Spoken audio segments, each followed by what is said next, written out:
মনে রাখবেন, যেই সরকার নামাজ প্রতিষ্ঠা করে না, যে সরকার ভালো কাজের আদেশ দেয় না, যে সরকার মানুষকে অন্যায় কাজ থেকে ফিরায় না, যাকাত আদায় করার অধিকার তার নাই। সুতরাং এমন এক সময় আসবে যখন আবার আমাদের জন্য সুখ শান্তি ফিরে আসবে।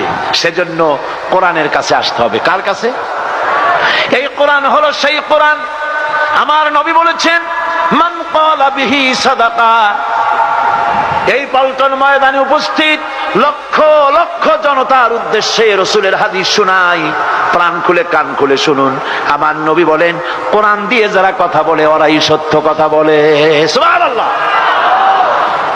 আপনার নেতা বক্তৃতা করতে আসে, না আছে কোরআন, না আছে হাদিস, সব নিজেদের মন গড়া কথা, ঠিক কিনা? কোরআন দিয়ে যারা কথা বলে তারা সত্য কথা বলে, কোরআন দিয়ে যারা মানুষকে ডাকে ওরাই সঠিক পথের দিকে ডাকে। যেই ডাক শুরু হয় দুনিয়া থেকে, আর এর যাত্রা শেষ হয় জান্নাতুল ফেরদাউসে গিয়ে।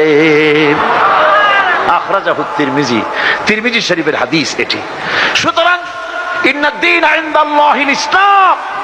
জীবন ব্যবস্থা কেবলমাত্র কোনটা? জোরে বলেন, কোনটা?